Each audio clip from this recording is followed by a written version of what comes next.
Dolls. Hello. It's good. Hello. It's scary. We're healing after getting terrible August. Truly a terrible August and the spook of a lifetime last week. We were debating whether we were going to talk about this, but now we're just, you know what? We're going to go full steam ahead. No, we have to share our truth. So turns out, as you may or may not know, we had I guess we dealt with like a minor Patreon insurrection. Yes. When we switched over to the new stew, which just had to do with people like being uncomfortable with change. But then they got I relate. Yeah, but then they got like too uncomfortable with it, and it went in a direction that was unbeknownst to me that it would get there. But then it settled down, and I thought like we navigated this. Mercury retrograde really threw us all for a loop. People were starting to lull about it. Like Yeah. people that participated in it were starting to be like, can we all just get along? Can we all just get along? And I was like, thank God. yes, Like great. the dust has settled. We're in the Yes. clear. We're good. We're vibing. Like we got through this together. Like I knew we would. Like the family we are. Dysfunctional. It's not perfect, but we're fucking but family. damn it. I said. Damn it. Then last week. Well, a few weeks ago now that you're listening to this. Well, yeah, but when we're recording this, it will have been last week. But we'll say last week, just to keep my head on straight, because I can't like keep track in that way. Last week, I got a text from my friend Ed Drosty. You may know him from when he guested on Babe a lot of the times. We did Hauling Ass together. We have a rich history and friendship history. Someone reached out to Ed saying, hey, I'm a writer at Vulture, and I would love to talk to you about like the amazing culture shifting podcast that was your brainchild, Hauling Ass. And he texted me this, and I was like, wow, that's amazing. Like it's late for them to kind of find it and want to talk about it. But like, I'm really proud of Hauling Ass. Like, I do think it was ahead of its time. I do think that we did some incredible candle rec work. And, you know, better to be recognized late than never recognized at all, our impact. And we were just like lolling about it in texts. And then I kind of forgot that it had happened. Also, he's like not in the biz of podcasting anymore. So it was like, I don't expect anyone to do an interview about Hauling Ass, the podcast. But I was honored. I was like, oh, that's You were sweet. honored with a U. I would say honored for reaching out. Yeah. Like Kim Cattrall when she said, oh, that's very sweet, but no. Yeah. But no. So then Carey calls me The next day.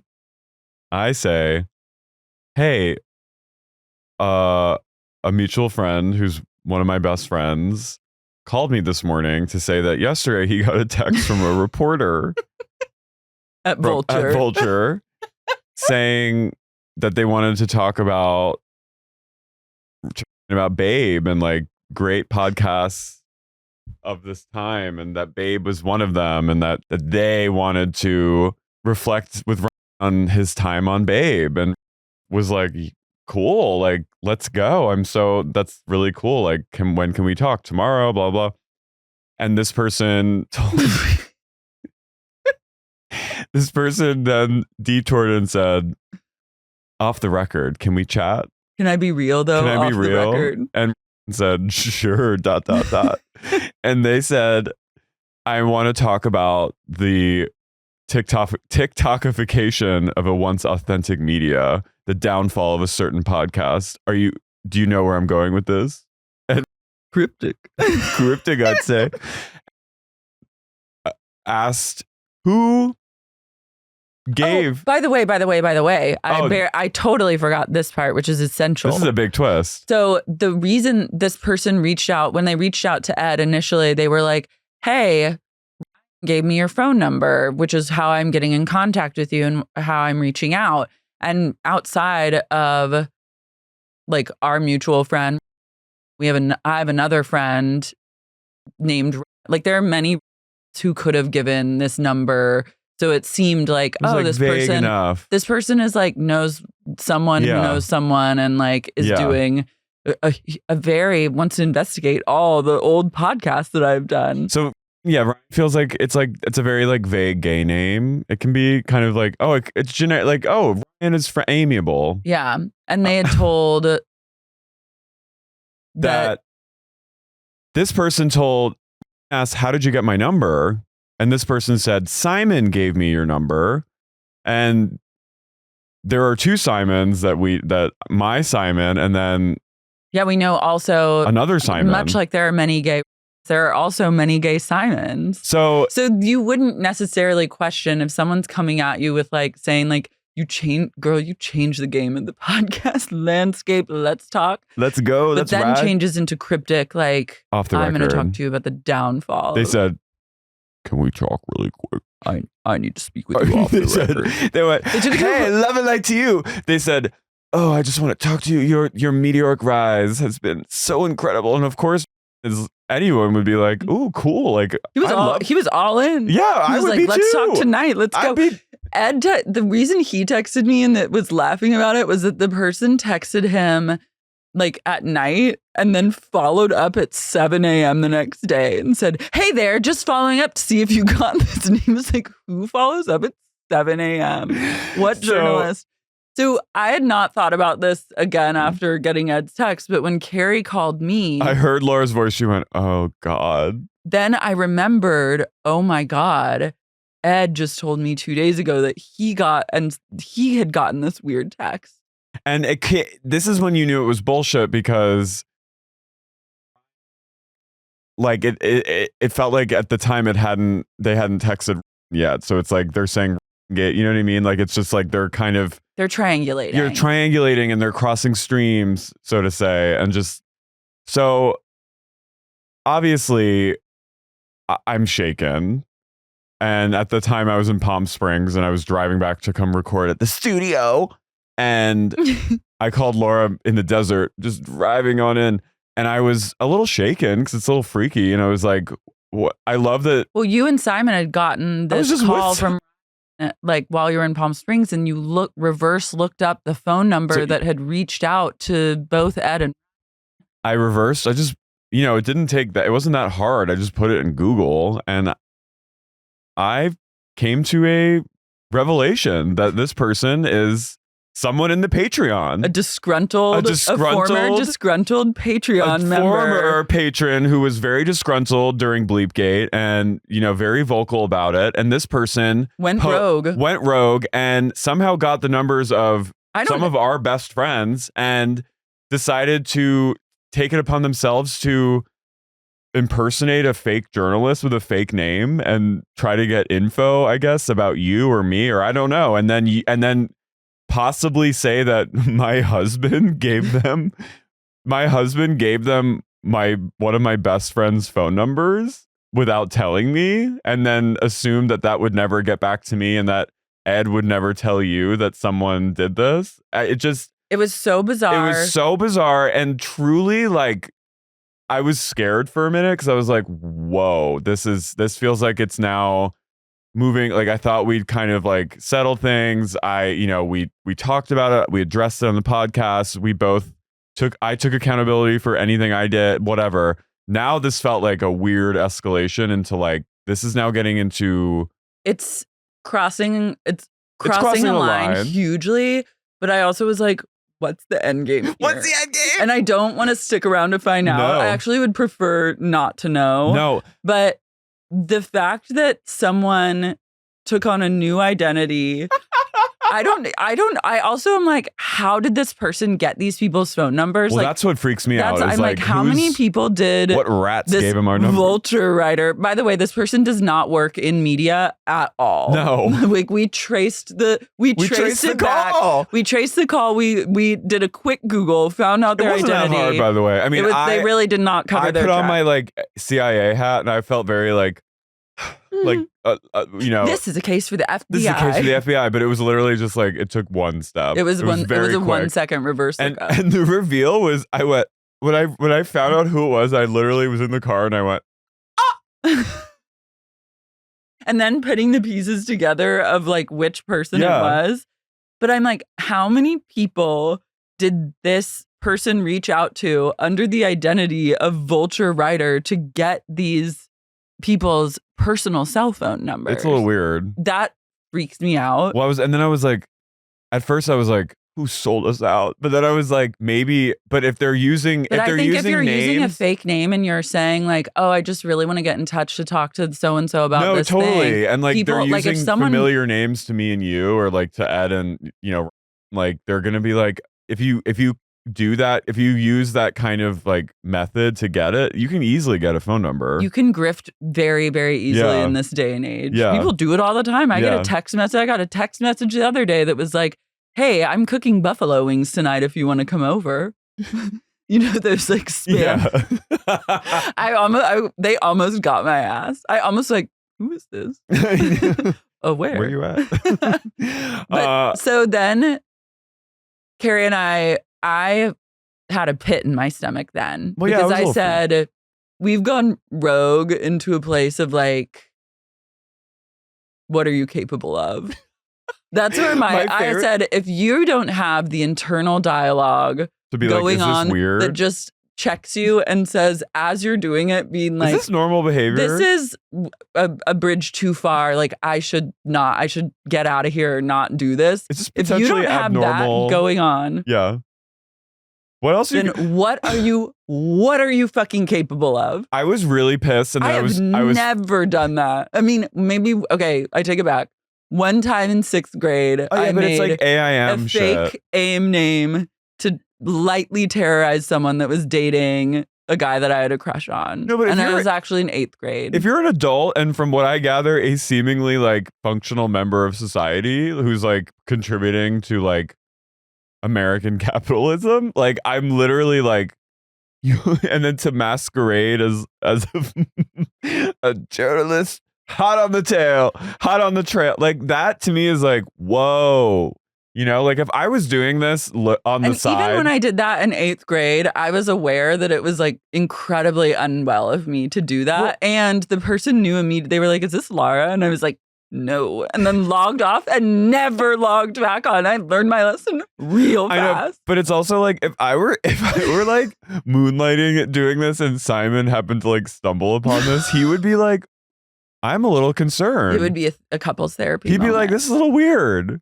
Like if I'd be like, no, it's actually really funny. It's for this agenda. It's hilarious. It's for this plan. If I like turned to him and he came in and I'm literally going, ha, ha, ha, ha, and literally texting, and then he turns and he's like, hey, what are you doing? Why are you impersonating a journalist right now? I would say, I found your phone and it seems you've reached out to several people impersonating a journalist. And I would say, be like, you don't understand. It's really funny. It's so funny. I have to find out about the downfall.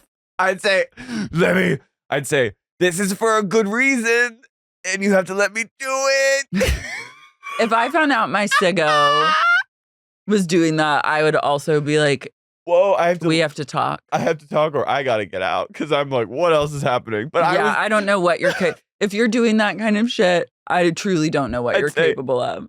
I'd say Simon would come in and go, hey, are you impersonating a journalist again? And I would go, you better yes, not. But it's for a good reason. I swear, it's for an agenda. It's for a plan. You'd be that meme where it's like, hey, you better not be impersonating a journalist when I get home. And then it's you going, I work for Vulture. Carey, are you impersonating a New York Magazine journalist again? And I go, yes, but it's for a good reason. It's really funny. And it's for receipt. I'm like, was this person going? I'm like, were you going to write anything? Maybe. That'd be a very big departure. If that was the twist and we were They were just trying to be a writer. They were just changing their life, but didn't have the creative competence to like strike out on their own name. And so they decided to just be a pseudonym. Take a pseudonym and try their shot at journalism. Well, the weird thing is that I got a message from this individual. I found out the day before. So they were trying to interview you for the piece. Maybe were they actually writing a piece? This was a takedown piece. I think. Were they? I don't think they were actually writing a piece. My favorite, and then I was mad. Looking at their I was scared and mad, and then I started laughing so hard at. Can I talk to you really quick? on the flip. Actually, off the record, I would like to speak with you about something. Can we talk? I have something to say. About the downfall of a specific podcast. I think you know what I'm getting at. Do you know what I'm saying? Are you aware of the words that I'm saying? Response, he goes, I'm not involved. So I don't really keep up. So. No, and then the craziest thing was their pivot when asked who they are. They said, he goes, so which Simon gave you my number? And then they pivoted and they go, is this not the guy from Hall & Ass? The good news is this is a great promo opportunity for you to listen to Babe and to listen to Hall & Ass. Listen to Saving Sex. I'm pissed that they didn't try and reach out to people about Saving Sex in the City 3, my passion project. They said, can we talk really quick? Off the record, I'd like to say something. Speak with you about something. Is that okay? TikTokification of a certain formerly authentic meter. You know, if we really just like shot this person's first foray into journalism down before it could even take flight, then for that, I would say, sorry, my apologies. But also, I don't know about you personally, because I don't know you personally, but the behavior that you exhibited is unacceptable. And they have been incredibly antisocial, wildly behavior. Unacceptable. It's really insane. They have been blocked from the Patreon and refunded. Oh, fully refund. Past 3 months, absolutely refunded. I want no financial ties. I said, you're gone. You're out of here. But you can do a lot of shit. Yeah. But you can't be you can't be assuming fake identities. And reaching out to friends. Their name. I can't even go into this. No, you can't be assuming fake identities and reaching out to friends of ours under fake identities and fake saying pretenses. Yeah, and false pretenses and like texting people that we know. And saying that my husband gave them That's inappropriate. It's incredible. Please don't do. For anyone listening, please don't do that. If you were on the verge and you were like, I'm going to impersonate a journalist. You were saying you came up with the perfect name and you were like, I'm going to start reaching out to people. And you hadn't had that voice click off in your head that said like, this is weird. Like maybe don't rethink this. Or like, I'm asking you right now, just please don't do that. Don't do it. I also just want to say, I don't know who you are. Like, I really do wish you well, but I wish you peace and healing, but you will not be on the Patreon. And also, please, like, I'm also deeply afraid of you and think you're kind of a scary person. I have to say that. I'm sorry. I have to say, I don't know what you're capable of, and I hope to never find out. I really hope to God our paths never cross in this life or the next, because I'm afraid of you. I think you're very scary. You spooked us both right to our cores. And if that was what you wanted, then God damn it, you succeeded. Congratulations. Congrats to you. You did it. But yeah, for any other people maybe dipping their toe in the impersonation pool, I'm telling you right now, it's not worth it. If you do that shit and I find out about it, which I probably will, because people would tell either of us. Or at least cover your tracks a little better. Yeah, watch The Talented Mr. Ripley and like get a clue. Take some notes. But please don't do it, because then I'm gonna have to refund you. You're gonna get kicked off the Patreon. I don't want to do that, but it's the only thing that feels right. I want no ties to you. And you're gonna make people that aren't in this podcast who are just like happen to be friends with us or like formally involved feel really uncomfortable and strange, and like you left everyone with a very uncomfortable feeling in the pit of their stomach. And you fooled someone saying that you were going to write something nice about them, and then said, you really actually did, not. You really did fool. You fooled one person thoroughly, but you never fooled me. And to that I say, good night and good luck. And I hope stay the fuck away. I hope from you find me. Stay the fuck Please away from stay the fuck away from me. I hope you find another podcast to love. Yeah, me too. But don't love it too much, because we all know what happens when you get a little bee in your bonnet. You impersonate a journalist. You impersonated a journalist and assumed a fake identity and reached out to friends of ours, saying that loved ones of ours gave them that individual contact number. So please don't do that. Don't do it. Au revoir. On lighter note, Daily Mail has rounded up all the perverted hidden messages in Disney posters. Yeah, they're journalists on the beat. They said we've run out of content. It's a dry week in August, so they impersonated They're not impersonating journalists. They're doing real journalism. Mm-hmm. Maybe this person could get a job for the Daily Mail. They probably could. I think a lot of Daily Mail probably use pseudonyms. Mm-hmm. Something to think about for your journalism career pivot. Yeah. Sex. So Entangled, that spells out sex. According to... I don't really see it. I know, me neither. That's a reach. This is very like E-Bombs World had this shit. I know. Remember. It felt like a good throwback. Yeah. Lion King had like a woman's body. I mean, that's kind of funny.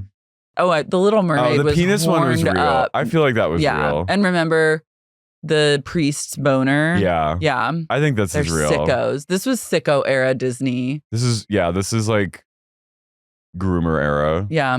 This one was wild to me. Oh my God. That's a full cock and balls. That's pretty funny. Look, oh my God. They were fucking around. They were totally like. He's like about to suck it. He's about to suck that head. Rescuers. There was like a satanic woman in the window. Nude. What? Nude paintings in Ratatouille. That doesn't bother me. That's Paris. It's Paris. Yeah. Oh, I loved The Rescuers. The Rescuers made me kind of sad. Didn't it have like an orphan child in it? Didn't it have like a little like cute mouse who couldn't see and he got trapped in something? Or is that? I liked The Rescuers Down Under, but I didn't. There was an whenever there was like an orphan involved, I got really sad. There was I feel like it was one of the Down Unders or another about mice, and one of them gets into a trap and it has its glasses. I think there was like a little blind mouse, and that really, when I was a kid, that damaged me. I was very upset about it. This fat, cute little blind mouse. What? There was like a top-down truck stop. That's just something. Is that for the Goofy adult. movie? No, Goofy movie was not. I don't think it was perverted. Goofy movie was just like incredible.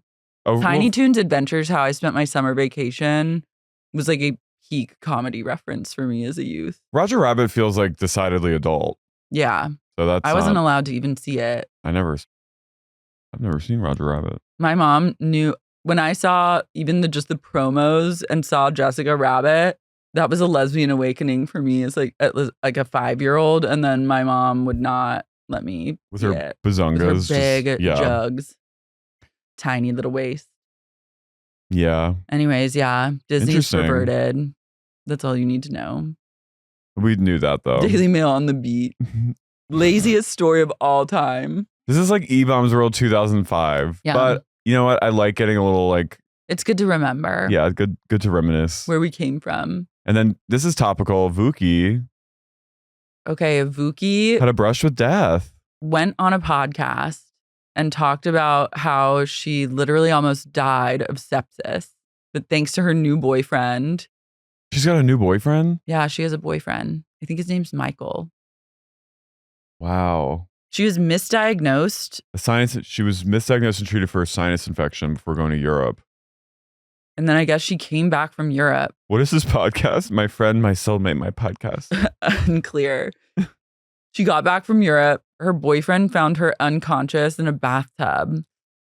And then he rushed her to the hospital and they were like, oh, you have pneumonia and sepsis, and said she had a 10 to 20% chance of survival.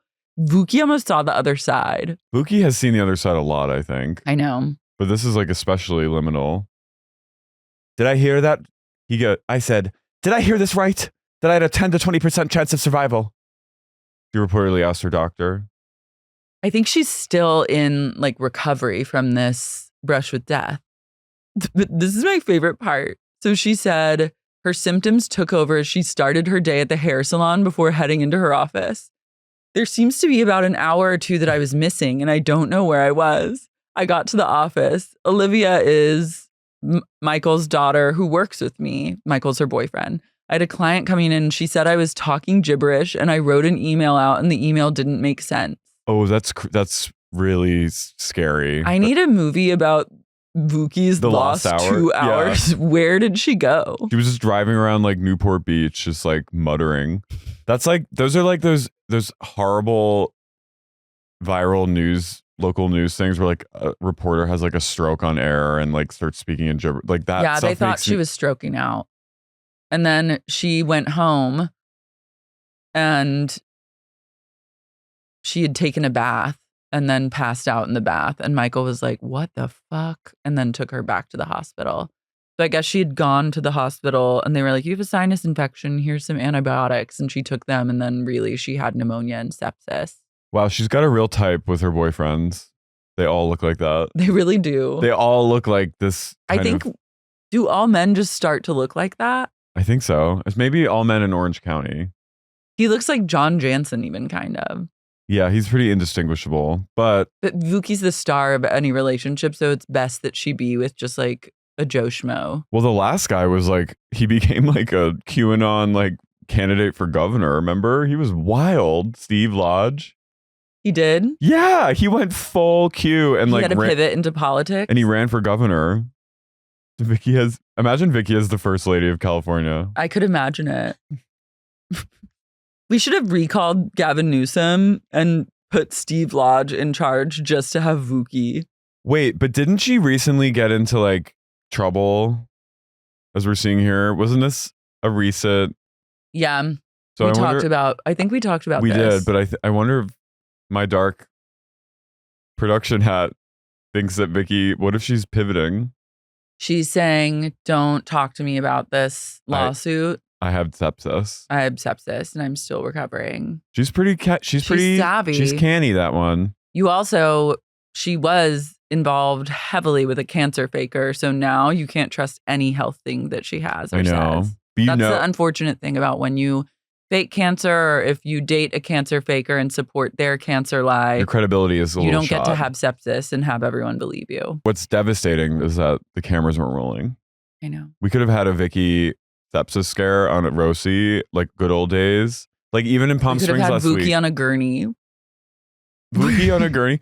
That's her place. That her like safe space is a gurney or being like wheeled out of somewhere with a blanket over her face, like in Iceland. But I was just in Palm Springs last week and drove by the hospital that she got medevac to, and I was just like, Vooki's medical emergencies have impacted local communities. Vooki is a cat of sorts. She's like cycled through 9 lives. Remember when she had a medical emergency at Dorinda's?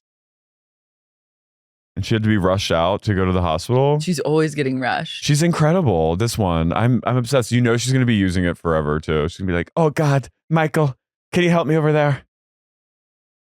My sepsis. I hope that she makes a full recovery. In that 2 hours, she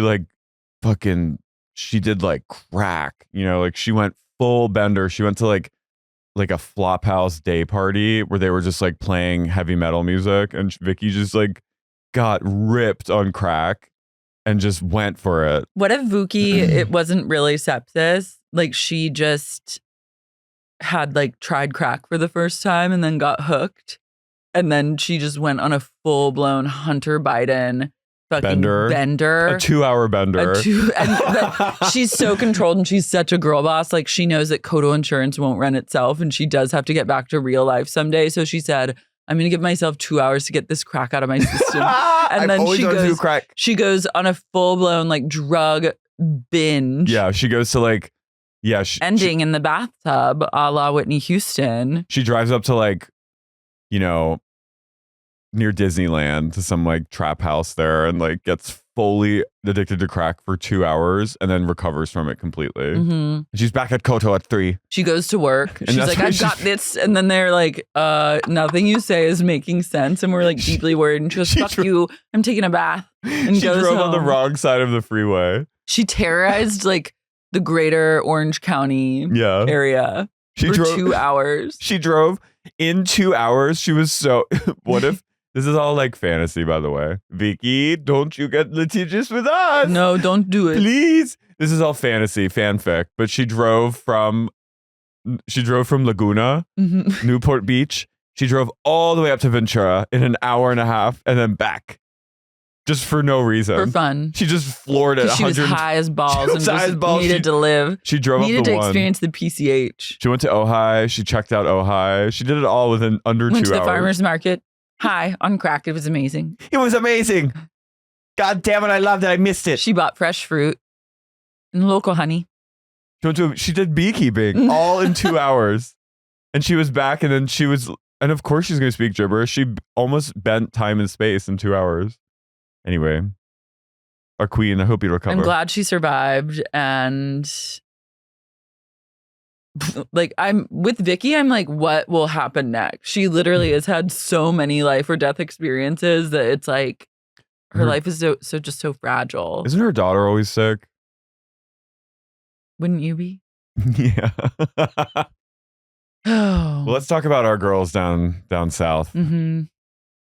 I'm Carey. I'm Lara. And you're listening to Sexy Unique Podcast. OCUNTs. Oceans. Oceans. Ocean omelet. Still to this day. Oceans. I'm going to call it that. I like OCUNTs. OCUNTs. Well, we're back. Dolls. Episode 3. Gina is outside the coffee shop, still harrowed as fuck from her failed combo with Jenn about getting her finances in order. And she just talks to Emily for 23 minutes on speakerphone. She's gone full Long Island. She's just like hulking out in the car. And she goes, this girl about Jenn. It's also very Rowan J coded of like sitting in a shopping, like a parking lot. Like, I love to sit in a parking lot and yell or talk to someone. Like, remember when Jacqueline sat in the car in the parking lot and like talked to Danielle's psychic and was just like doing like playing Blackberry Crush or whatever? I once did a therapy session in the Home Depot parking lot. That's nice. Emily goes, oh God, she's so idiotic. She goes, she's Malibu broke Barbie. It's important when Emily trolls. Yeah. Let me get this. Meanwhile, Jenn calls Shannon to troll and complain. And Shannon's a good person to call when you need someone on your side. I know, but Shannon also is smart enough to be like, I get where Gina's coming from. Yeah. Like, you kind of screwed her. I also clocked that Jenn has a really nice manicure. So I was like, there's another fucking $150 you spent on your fucking little hearts on your nails. Jenn looks perfect at all times. Like, she looks incredible. She's but doesn't she woman. She's got to have money from the show. Well, isn't this her second season? Yeah, so she's like making like $1,000 an episode. I feel like you don't get started getting paid well until you're like 3 or 4 seasons in. I feel like probably even these days as a newbie, you probably never get paid well. Yeah. It's all like you're all hoping to like leverage things to like I believe that they're paying like the Real Housewives of New York for some reason. I just like have a feeling they're paying them like $300 an episode. The new ones? Mm-hmm. Oh, for sure. Well, a lot of them don't need the money. I know, but I feel like for some reason I feel specifically like Jenna Lyons is being bribed to like do it or blackmailed into doing it. Yeah.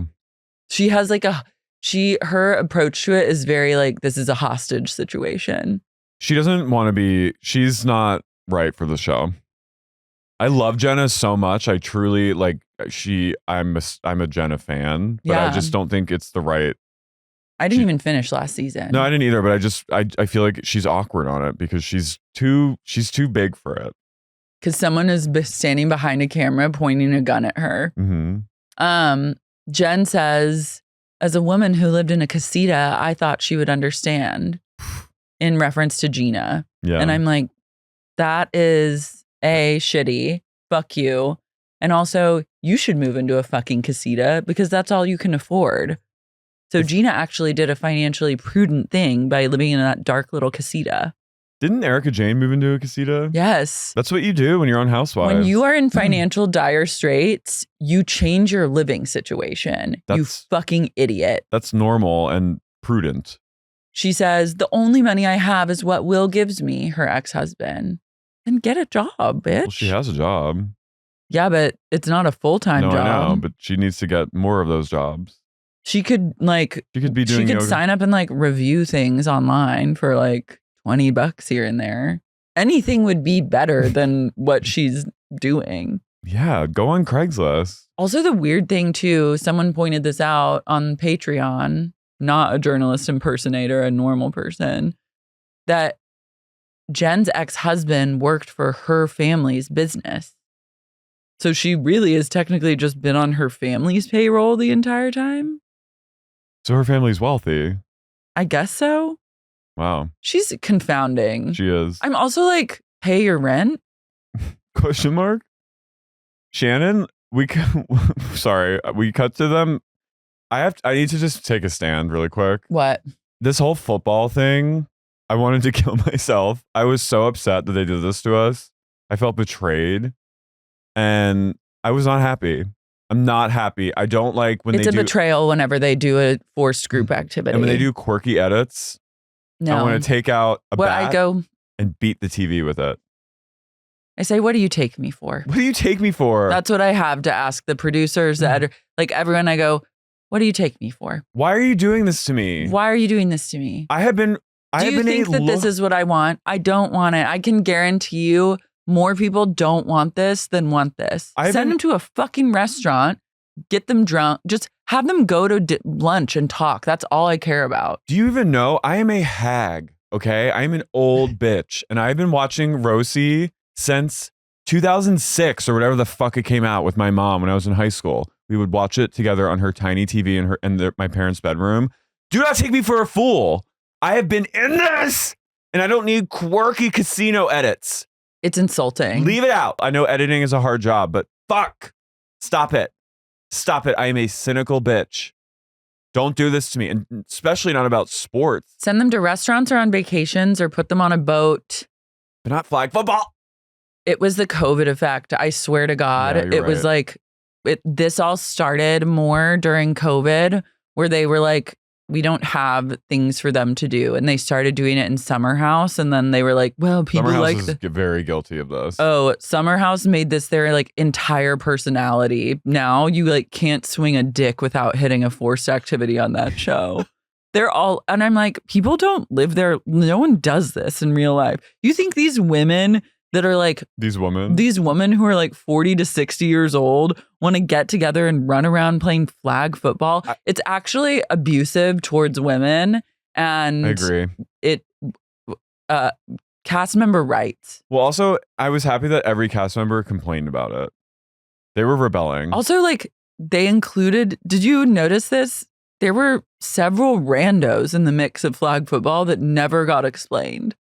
I'm going to be honest with you. I fast forwarded through the entire game. Well, I watched the game twice because I now have seen this episode twice. And the first viewing, I was like, I didn't clock it. But in the second viewing, when I was taking notes, I was like, wait, there are other women here that are unnamed. See, I don't like that. No, that's crazy. Why are you making me behold these women? These women they're all getting ready for silly fun and games. Silly game day. Shannon literally looks like Aunt Sassy from The Comeback. Shannon has an incredibly Aunt Sassy energy this season. She has her sunglasses on the whole time and she's like this. Look. Just big old 70s sunglasses on. She and her paid friends are getting her outfit ready. And Tamara goes, oh, you know, Shannon's going to be doing something really funny. And I was like, bitch, you're jealous because she actually is funny and you're not hitting it. You're not, the jokes aren't hitting this season. Mid. You're a little mid. Yeah. Also, I'm going to say this. Say it. Tamara's style is making me really sad. Like, I think that I want to tread lightly, but I also don't need to tread lightly. Tamara does not dress in an age-appropriate manner. No? I don't really have an opinion. I think you like whatever it is she's putting on. I don't. I'm just kind of like, I just expect this from her at this point because we've known her for so long. I'm just not surprised by her outfits. I think that she's definitely like, she could still wear sexy outfits. It's not like, but it's like the cut of things that she's wearing. I'm like, you're not being very elegant. I mean, but think about none of them have great. The Tamara that we know, the Tamara that we've known for. I've seen Tamara be elegant. 20 years though. Yeah, okay. Have you? I feel like I have seen her be elegant. Maybe when she got like baptized in a pool. No, getting baptized in a pool is not elegant. The most elegant I've ever seen Tamara is when she ran barefoot away from them going, none of you will ever know me again. And ran away. To me, I was like, that was eleganza. That was eleganza. But I think she's just like, her style is just bad always. She's dressing like. I think she's hot, but I think she's like, her style is. She's hot, but somehow the style is like worse than ever. Yeah, now. It's worse than it's reached its apex of badness. It's worse than ever before. And I think if I can break it down to like what the problem is that it's just like not age appropriate. I hear you. I think she's also just has her producer hat on too much. She's really trying to be like, she's trying to, she's been at this so long. This is the problem. The benefit of having an OG like her or Vicky on is like you get that like, ooh, there they are. But then the problem is that they're such in control now of their own, what they project, that that's my problem with her. She's trying to like create drama when there shouldn't be. You know what I mean? She has her cap on. Yeah. And I'm like, take it off and just shut up and just go with the flow. And just like stop wearing that purple dress with like random cutouts right here. Let it happen naturally. Just let the shit unfold. You have the privilege of just being like an OG and like people are afraid of you. Lean into that. Let them make fools of themselves and you just come right in. Yeah. You don't need to be like. Yeah. This is her vibe. She's yapping a lot. She's a little. She's yapping a lot, wearing like Meanwhile, weird Shannon necklines. Is borderline mute at times. Shannon just is Shannon's gagged by like what's happening with Alexis. I think Shannon's entered like a fugue state because Alexis, the behavior that Alexis is exhibiting is bordering on false journalism. It is. Okay, but first and foremost, Katie reveals she was a figure skater for 10 years, which I just thought was chic. And she won some like youth championship. I was like, good job. But she's like, I don't play fucking football. No one does. Everyone arrives. Heather decides that she's just going to be the referee because she will absolutely not partake. I always was like, I'll be the scorekeeper. Everyone who has beef ends up on opposite teams from each other. I did like Emily bookending with a skinny marg. I'm also like irritated that you would treat grown women like they're going to summer camp. This is like, you're making grown women. It's so. For a second, I was like, are you talking to me? That you personally. I'm like, one thing I'd like to speak with you about in a public forum is how you treat women like they're at summer camp. Thoughts, Carey? No. No, I'm like, you mean to tell me that a producer is telling a gorgeous, glamorous 50-year-old woman that now she has to sit and make a team name and like write on a sign? Yeah, it's not good. It's really insulting. And Tamara gets there and she's and she's literally like this. Sorry, Shannon. She's literally going like this. Jen takes her like pre-flag football sign making opportunity to tell everyone, including the two this is the most random it's ever been, where there's just two ladies that you don't even get to really see their face. They never get explained, but they're just there playing. Random. They're there. The randoms are truly right next to her, listening as she tells everyone about her problems with Gina, being like, can you believe this bitch? And they're like, yeah, you didn't pay your rent. Tamara calls her team Love. I was like, shut up. I did Vicky. I went, we needed where's Vicky when you need her just to go like to refuse.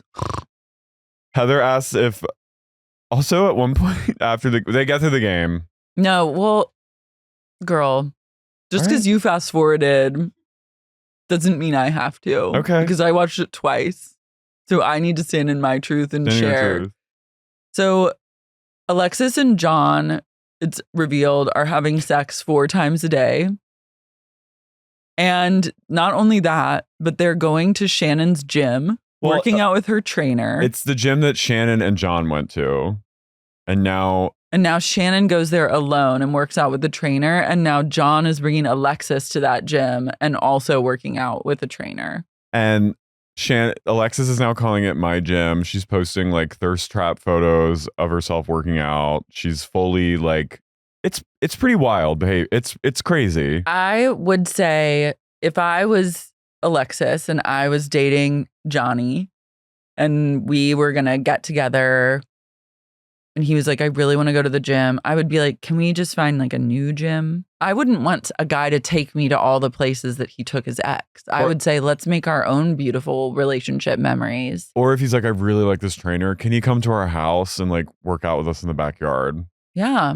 That's until fine. We find another gym. Mm-hmm. Or maybe we'll go to a different gym. Like, I think there are compromises that don't involve just recreating the exact relationship that you had with Shannon with Alexis. Yeah, they're baiting her. They're trying to get a rise out of her. And that's also it's a conspiracy. would weird me out about my ex if he's like doing everything. And it would also weird me out if I was dating a woman who was like, yeah, let's go to the same fucking gym. Like I would be like, why do you want to go to the same gym? He likes it. He's they a like housewife. it too much. She's the ghost third and they're in a throuple. Yeah. Shannon doesn't realize it, but her spirit is in a throuple now. And she's getting plowed by Alexis and John energetically, spiritually. 4 times a day. 4 times a day. They said Shannon hasn't been to that gym in 4 months. 6 months. Alexis goes, it's not her gym. She hasn't been there in 6. I was like, why do you have to be such a bitch? Don't do that. John wants to be a housewife. That's his real problem. He does. He's like one of those husbands like Slade that wants to be a housewife. I don't like it. So then, they play football. Who cares? They all shit on football. They play it for 10 minutes total, too. I was like, all that? You devoted literally a weekend, an entire episode and almost a full episode to like flag football. How dare you? You should be ashamed of yourself. I agree. I say to the producer who decided that. I'm sorry. I actually am not sorry. They should be ashamed. Stop it. Enough. You take a stand. It's okay. Jenn and Gina talk. They work it out on the remix. And Gina is like, you really fucked me by not paying your goddamn rent. This realtor that I like set you up with who like manages the property won't return my calls now. And Jenn goes, but she will return mine. Idiot. Gina goes, yeah, of course she returned yours. You're the woman squatting in her client's house. And everyone goes, ooh. And then Heather goes, let's not say that word. I love how much squatting was a bridge too far. I also love that Heather asked Katie if all her children are from the same man. I was like, Heather. Damn. Heather has something against Katie. You can't just be out here asking women if all their children are by the same man. Yeah, I like that. Even if you want to ask, which sometimes I want to ask people. I know, but Heather, it's loaded coming from her because she already like snubbed Katie. There's something up. Well, I'm so excited to get to the bottom of their beef. I think it's because I think Heather maybe has something. We'll get to it. I think she has something. My crazy theory is that she has something against Sutton. Oh. And there's like weirdly territorial with Sutton because Sutton also came from the OC up to LA. She started as an OC housewife? Yeah, she talked about it. No, not an OC housewife, but she was in OC, and I feel like Heather and her maybe ran in circles. Interesting. And now this is just my guy. I could be totally wrong. You're just like, you're basing this on like vibes only. Vibes, and that now Heather's in Beverly Hills where Sutton is, and I don't know. Maybe they're trying to lay groundwork for Heather to make the jump over to Beverly Hills. Does Emily have sand in her eyelashes? Yeah, I kept being like, can someone tell her she has white shit on her eyelash? Producers, again, like, why are you letting my queen look like this on camera?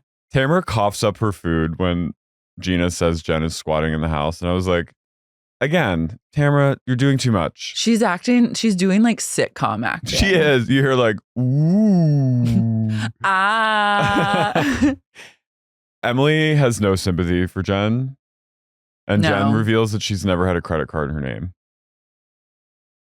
And then they all get like okay, you need to empower yourself and open up an account. Girl, you got to work on that, they say. They do.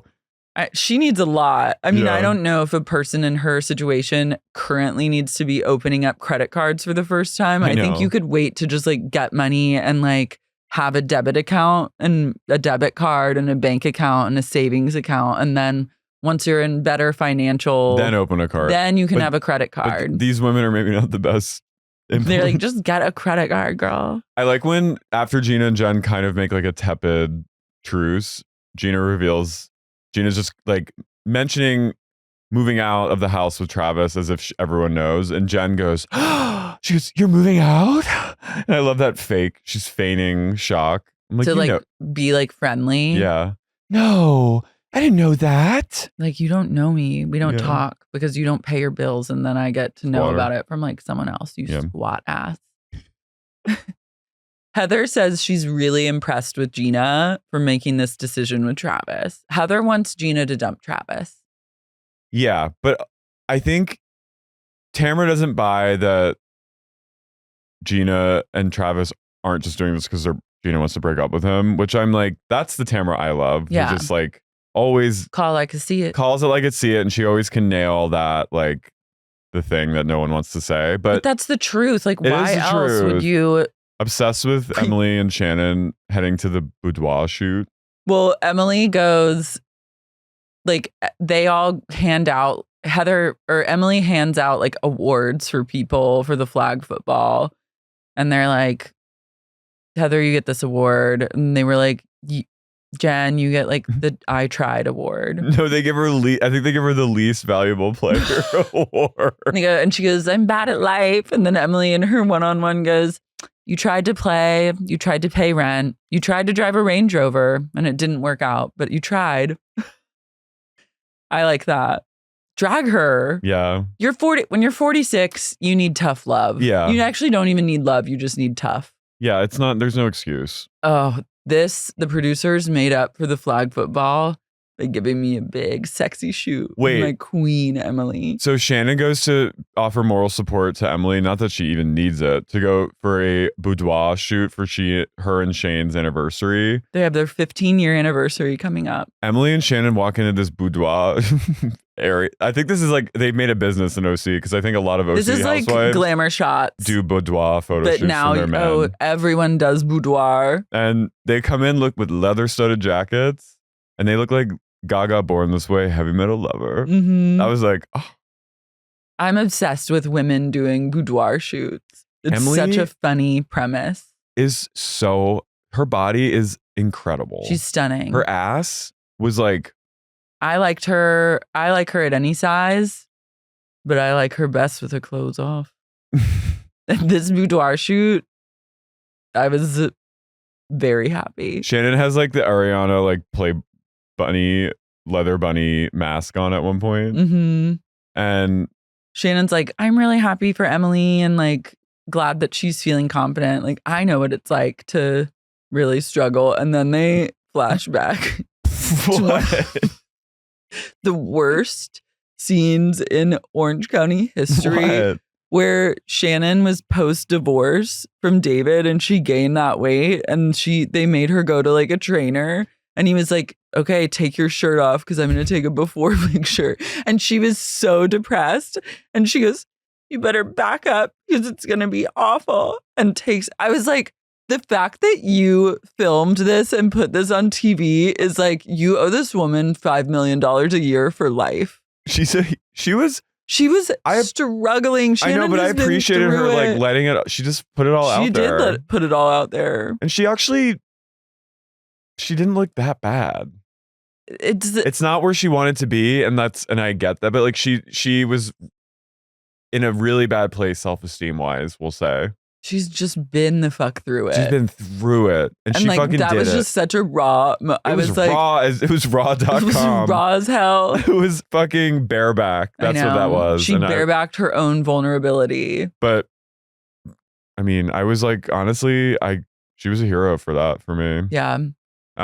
They should forgive her DUI. They should show the judge like at her DUI hearing. They should say, Your Honor, the court wants to submit a video, and I think after you see this and you and the jury, you'll agree that my client does not deserve any probation, community service, or dings on their driving record. Okay, and is a tenacious character, a survivor who's been through it and deserves to get a little drunk and get behind the wheel. Emily reveals that she's a compulsive exerciser. Yeah, she's got that hot bod now and she's not going to let it go. She's just an overachiever, I think. Yeah, and I think wants to be like her best self in all realms. But she's got to you have to find balance, blah, blah, blah. Tamara, Jenn, and Alexis walk their dogs, and Alexis adopted an old golden retriever that's white that looks exactly like Archie. So much that Tamara and Jenn are like, is that Archie? It was freaky. I'm over Alexis. Yeah, I was you're playing sick games. I was excited for her to come back, and now I'm like, you're disgusting. This is crazy. Disgusting. But this is disgusting. It's single white female behavior. It's journalism. It's a journalist impersonation behavior. And after everything Archie has been through. I know. Archie's seen hell. Archie drove into a house and was used as a ruse. Archie was used as a pawn in a sick game. Like, Archie has been through it, and you see it in that dog's face when you see him. He has a world weariness that I've never seen a dog have. That's like a dog that you see like in World War II, like surviving like a bombed out city in like England or something, and it just like, or like Germany. He has World War II energy. Yeah. Jen is really worried about her workout studio. She owns a yoga studio with like 10 women. And Tamara goes, well, it's not a moneymaker, so you're going to have to find something else, because Eddie and I both were the 2 owners of a gym, and we didn't make any money. And the gym is closed. So, like, good luck with your projects. And it's nice that you love yoga, but get a clue. Jen has like so many rude awakenings coming her way, but I fear that she will never awaken. So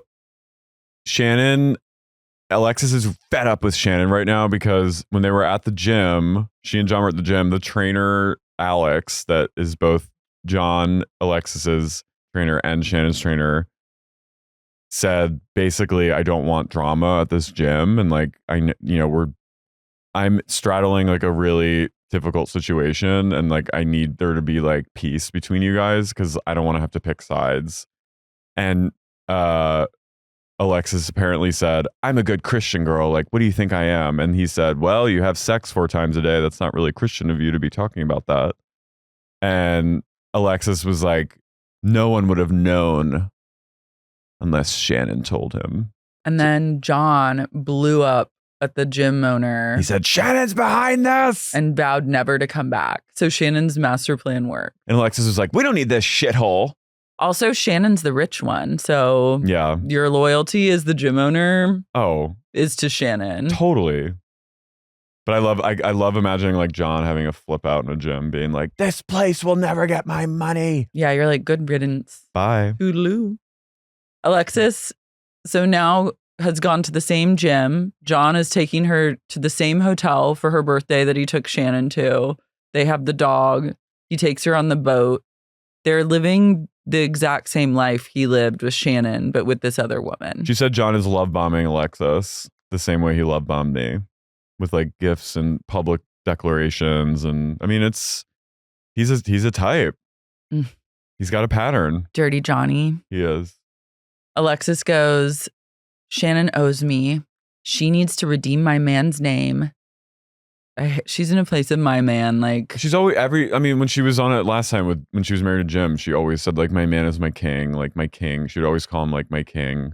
And then she goes cryptic mode, and she goes, the truth will come out. The truth will come out eventually. John doesn't want to be quiet anymore. Like, he's going to like spill the beans on Shannon. What truth? We already know everything. We already know everything. She's fucking crazy. Nothing you say will shock us. No, also everything she's been through on camera. So like we've seen it all. No secrets. We know the truth.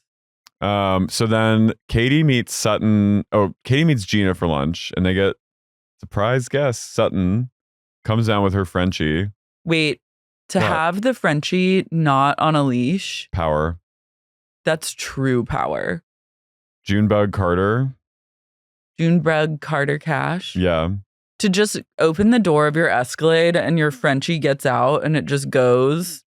And wherever it wanders, it's kind of just fine because you're so rich, like someone will deal with it it will stay next to you. They sit down and Gina goes, she goes, thanks for inviting me to your birthday party. And Sutton goes, yeah, sorry, I didn't invite you. I don't know what to say. You're either invited or you're not. I used to get on the invite list to Sutton's no more events. And I'd come to think of it, haven't gotten an invite in a while. Isn't it like going out of business? Yeah, but then I got an invite to go to like a dinner party that she was throwing that was going to be filmed. When? Like a long time, like a while back, sometime this year, I think. And I RSVP'd yes, +1. But then they were like, it's getting full, so we don't know. And then I was like, okay.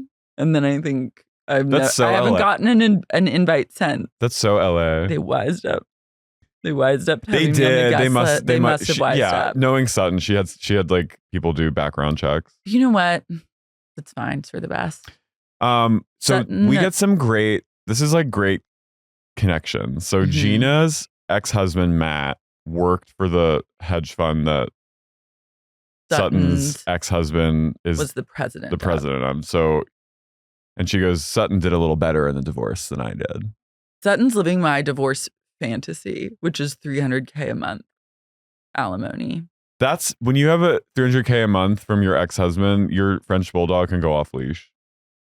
You can arrive. You're a French bulldog. You open the door in the morning and you say, goodbye, honey, come back whenever. Yeah. And your French bulldog goes and lives a whole life. And you just are so rich that you trust they'll come back. And they always do. They always do. They always do. So Katie reveals that the first time she met Sutton didn't like her. And she said that Sutton flat out said to her face, I think you're a little dim. I had a realization during this ladies' power lunch that Sutton has ascended to the ultimate housewife status. Might be the richest housewife. And she always has been the ultimate housewife. And when we thought like, oh, she's like kind of like a weakling or like don't like kind of count her out or be like, she's not built for this world. Never count out us Sluttons, never count out Sutton. You should never count out Sutton. From the moment I first saw Sutton when they were about to go to that weird like eating disorder thing that Teddy was hosting, and what? It was like Teddy's like fat camp for orthorexic women. And where Dorit did her like Dorit showed up like hours late just to pose next to the window and then was like, bye. And Sutton was so overcome by the drama happening between everyone that she said, I'm going to cry when she wouldn't get out of the car because she was so fragile. That to me is wealth. That to me is ultimate. You can't even handle sentences. White woman wealth when you're sitting in a car and you go in a place of clutch going, I don't want to get out of the car. I'm scared. I'm going to cry. And then Kyle has to corral. Your new friends have to corral you out of the car and go to a scary accountability luncheon where people talk about like not lettuce eating wraps and like working out and burning calories and like holding themselves accountable. Yeah, I'd cry too, but also I'm like to me that's the ultimate. That's glamour is just going. When you force Kyle Richards, who's another wealthy woman, to have to work on your behalf and be like, Sutton, get the fuck out of the car, then you are truly the wealthiest person in the room. I think she is the wealthiest housewife. We need like a ranking. Kyle's probably up there now via her. I think she probably has some involvement with the agency, right? You know what's interesting? Yeah, probably. Probably owns a piece of it. Let's hope. You know what's interesting that I saw somewhere recently that was like, maybe it was a post on Reddit or something. And it made me, I was thinking about it because I was watching this episode and just thinking about Jen and like, I'm eternally trying to like suss out. I take on a lot of her darkness. Yeah. And this woman had said like her husband, they had kids together and her husband asked her to stay home with the kids, like quit her job and then do childcare like full time because that would like make the most sense financially. And then she said, well, then I want to own like a percentage of your business. And he was like, what the fuck? Like, no, why would you want that? And she was like, well, if I quit my job and I stay home with kids and like manage the kids and the house and everything, like I'm out of the workforce. It will be really difficult for me to get a job after I like enter back into like the job market and I'm like losing out on potential income and like opportunities. So like you make me like a co-owner of your company and like I'll quit and I'll work. And then he was like, JK, like no. But then I was like, that's really smart. Like you should actually be, if you're. Did she go back to work? I can't remember. I just saw that. I was like, she leave his ass? I literally was reading that like, thank God I don't have to have this conversation with someone. My good gracious. That's tough. It's tough, as Gina would say. This girl, I cannot even handle her. You should get a salary from your husband To be a homemaker? Yeah, you it's should. a full-time job. It is. Pay women what they're owed. And don't make them do flag football. Don't make them do flag football. Non-consensual flag football. We cut to Emily and Shane, and well, Katie's starting beef with Heather. So Katie and Sutton go far back because Sutton goes, I like that Sutton doesn't like Gina. I just think she doesn't. And in my mind, she doesn't like her and she never will. She thinks she's like a peon. I think she is a little bit of a peon. She is. When they hired her, I mean, I didn't really watch Orange County at the time, but when I was on my Orange County binge, it was like coming kind of off of the like OG seasons. And then suddenly like Gina's in the mix and she's like living like a casita truth. And I was like, I don't want to see this. I don't want to see that. I think Sutton probably still has the mentality of like, I'm the boss's wife and you're like an employee. Oh, I forgot that she also probably knows her in that way. Yeah, it's just like, ugh. And she's like, you won't be invited. Like, we don't mingle like that. Like, I will film this lunch scene with you. But like outside of that, what's your name again? Kind of vibe. Gina? How do you pronounce it? Gina? But Sutton goes to Gina. She goes, do you know where I'm from? And Gina's like, no. And Sutton's like, I'm from Augusta, Georgia. And in Augusta, it's the golf capital of the US of A. And Katie is in golf. So that's how we know each other. And she goes, she's an Atlanta girl. We're both Georgia women. And I was like, whoa. Whoa. But she's also, Katie goes into more about like Heather and like that Heather like turned her head and like looked away the first time they ever met. And it is weird that Heather acted like she'd never met Katie. Yeah.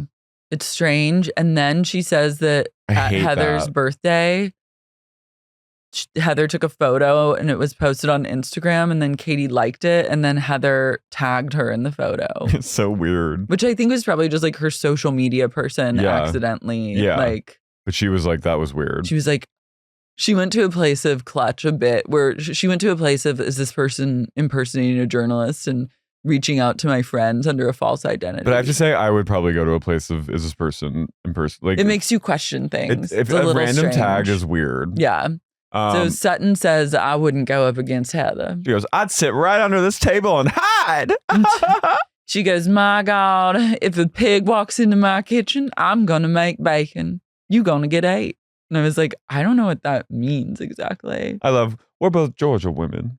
She's from Atlanta. That would shut me right up. Someone saying, do you know where I'm from? I'm from Augustus. I don't understand. Augusta. I like don't understand the South. Well, that's why Sutton and Erica had some bond. Because they're both Georgia women. They were both Georgia women. She goes, Katie and I are Georgia women. We stick together. But the Southeast do stick together. Sutton sounds like Kevin Spacey as Frank Underwood. She is. She goes, do you know where I'm from? I'm from Augusta. She goes, and Augusta is the capital of the golf world. She goes, you know where I'm from? We like to play a little game called golf. You ever heard of golf? Ever heard of golf? It's spelled GOLF. It's spelled with a capital G, just like your name, Gina. Your and name, just Gina. like Georgia, where I'm from, and so is Katie, making us both two Southern women. Georgia, also spelled with a G, also spelled like your name, Gina. And Gina's like, I'm from. Oh also, God, why does she sound like she's from? Well, I guess people from upstate New York almost have like a Midwest accent. Yeah. But she's from like, isn't she from like Long Island? She's Long Island. That's why her and Heather are like. I know, but why? She doesn't sound, I guess I'm. Amazing. She's Whatever. a bit Wisconsin. She's a bit Wisconsin. Yeah, it's weird. She's a Long Island girl with a Wisconsin sensibility. And that's why I didn't like her for a long time. But now that she's finally serving a little bit of cunt. She's serving Bob. You know, she walked into a coffee shop in Southern California dressed like a British, just like a page member boy. of Scotland Yard. So She dressed like a detective in Glasgow. She dressed like Sherlock fucking Holmes to go ream Jen's ass for not paying her rent. And I said, I have guess no what? choice but to stay. I love it. Emily says that Shane's daughter, who's her stepdaughter, came to her really upset because Shane sat down and was like, you need to stop eating out so much. You need to stop like getting fast food, all this stuff. And the daughter is like, I'm feeling like dad's a hypocrite because all he does is drink big gulps and eat In-N-Out. Emily reveals that Shane gets a big gulp first thing in the morning and nurses it all day. And Diet Coke. You've got. She's basically like, I love a big gulp here and there, don't get me wrong, but I'm not like a soda first thing in the morning to nurse. Like Nancy Botwin's a big gulp. Shane needs to get his shit together. Well, she's like, he had a heart incident a few months prior where she was worried about. He had some chest pains that were unexplained. And she was like, I'm going to call the hospital. And she's like, I'm worried you're going to have a heart attack and die. Like some guy in a golf course dropping dead. She goes, guys your age just keel over and die all the time on the golf course. And he goes, well, you don't have to worry about that because I don't play golf. And I was like, you're funny for that. But I fucking hate you. I'm going to steal your wife from you. It's hard because I hated him so much when he was like. But now he's like, he's a house husband and I kind of like that. And he kind of is like, he's proud about it. He's proud of being like, he's like, I have a lot to do at home with the kids. I ride for him. And he really loves her.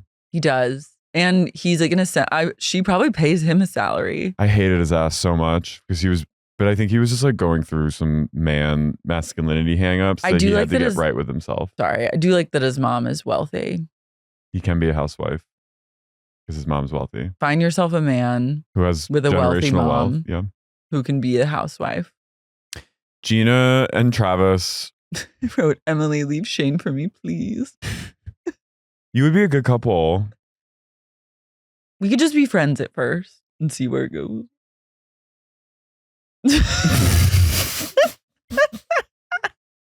You are truly. Just spend time with me. You are truly that girl on TikTok. What if I decide to. What girl? Where are the girls who are 5'5", brown eyes? That lesbian that lives in like Tampa. The one that with the little. Who's always like.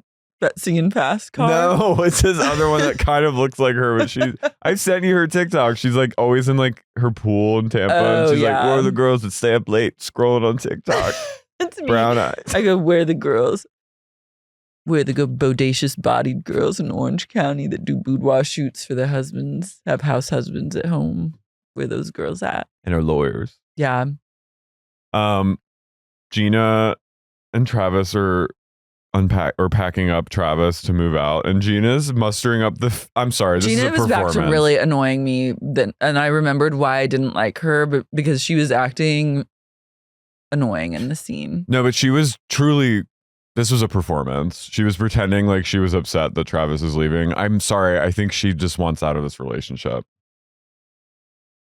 Yeah, I couldn't tell what was going on, but I didn't like it. And Travis, to me, reads Gina's the best thing that's ever happened to him. I know, but he knows that she's dumping him.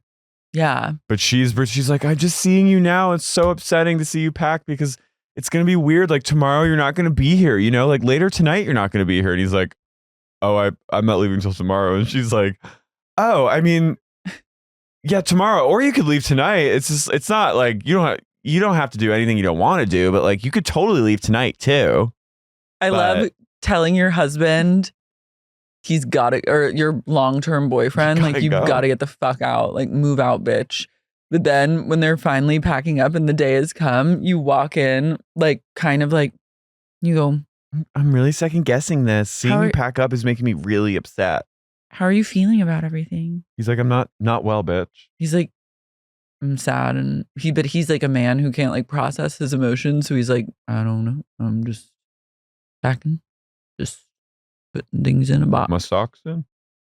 And my boxers that go down to my knees. She's asking too many questions. I'm just like, what if this is a mistake, you know? She's like. And I would be like, I'm going to kill you right now. She goes, it's so weird. You're not going to be here tonight or whenever you want to leave. But you could totally leave tonight. That's all I'm saying. But if you do, I'll be really sad either way. I thought that you were going to leave like when I said we should move out. Like I thought you would leave that night. But now you're leaving till tomorrow, and that's fine. But I'm going to be really sad either way. Like if you want to go now, it's totally cool too. And I just can't help but like ask myself like, or just think like, what if this is a mistake? What if this is a mistake? He goes, you're lucky I'm someone that takes things, that I'm easygoing. He's like, I don't hold a grudge. I was like, you should start. He goes, it's not about Travis, it's about his past. And she's like, the kids, it's just like the kids need more space. He's like, don't Bring the keep kids saying into that this. about the kids because I think they would all prefer to just be together. And she goes, okay, yeah, you're right. She needs to like grow a pair and just admit she's wants outgrown the out. relationship. Fine. She wants to take her kid. She's got a little money. She wants to take her kids on vacation. She wants to live the good life. Like, that's fine. Yeah, she doesn't want to be in a relationship. She'll find a man that's at her level. She still loves Travis, but it's just not working anymore. And she's got to move on. Yeah. The song and dance element of the move out, I was like, miss me with this. Gina. She goes, okay, bye. And then she goes in and goes, yeah, I did it. I did it. She changed the locks. Kids, come on, we're moving away. Guys, we have 2 shows coming up really soon. tomorrow. It's tomorrow. If you're listening to this, there's still a chance if we're not sold out by then. We might be. And it might be moot, but you could still buy tickets at sexyuniquepodcast.com for our show in LA at the Bourbon Room. September 7th. And then our show in Austin, September 28th at the O4 Center. I can't wait. We can't wait. We can't wait to be back in our home city and then in the capital of Texas. Another southern state, much like Georgia. And then we're a Texas girl. But guys, come see us. It's going to be so fun. It's kind of the end of our like summer tour. Pretty much. Yeah, we're still, squeezing like, in. We're like returning to these 2 cities, squeezing them in. That we started. I know. We can't get enough. So come see the show. Like it is. The last time it probably will be the same show. So I know. And it really has evolved since the first time we did it in LA. Like there are many parts of it that are different now. Many people are saying this. Many people agree. No, don't take our word for it. If you came to the show in March, right? I can't even remember. February, whatever. So long ago. If you came then and were like, oh, I don't want to see, I already saw it. Just know, like we've become true showmen since then. Oh, we've polished up our acts, and it's even better than before. It's bodacious. It's loud. It's tight. We get in there and we go, let's get loud. So come see it for yourselves. sexyuniquepodcast.com. We got to do the cult. I'm from Georgia. These are my southern girls, and we all stick together. Pia and Jordan listening in the background. Chrissy Barlahan. Hillary with 2 L's. Alex Delisle. Makeup Fresh. Obviously. Emily Bone. Gina Sapienza. Sarah Elizabeth from Boston. Lucy from the London. Northern State. Brooke Johansson. Lilia Farrell. Rachel Knight. Queen Gerda Brooklyn. Brittany Date Night Wise. Dilly from the Beaver Picture. Jessica Hernandez. Laws, Mazel Tov. Mary. Katie Soulin. Mike Earhart. Oh, Soulin. Mike Earhart. Sharon Baum Realtor. Come sell real estate in Augusta, Georgia. Have you ever heard of Augusta, Timothy Shield? Rogue Stanley, have you? Matthew Thomas, are you a Southern girl? Owsley Robinson, I know I see a Georgia girl when I see your name. Cheeseburger Bay, my goodness. Mariah Kay. Kathy West. Kathy West, you better come to the South. Kit Moore. Hillary from Chicago. I've never been there and I never will go. My goodness, I don't go above the Mason-Dixon line. Orlando. Patron of the 5. David from Switzerland, a place I'll never go. Nick Sedaris, a gorgeous homosexual man. But also in Chicago, so you know what? It's a little too north for my southern blood. Emily. Drew from Toronto. I've never been up that way, but I hope to head up there and spread the word of Augusta, never Georgia. Cross the border into Toronto, Canada. Except lawyer. I've come from a long line of lawyers in Augusta, Georgia. In my line of work, it's common for people to get a little litigious, RJ. Modern counselor in McLean, Virginia. Virginia, that sounds a little better. Jeffrey Pratimer, my goodness. Thank you all for all the support. Good night.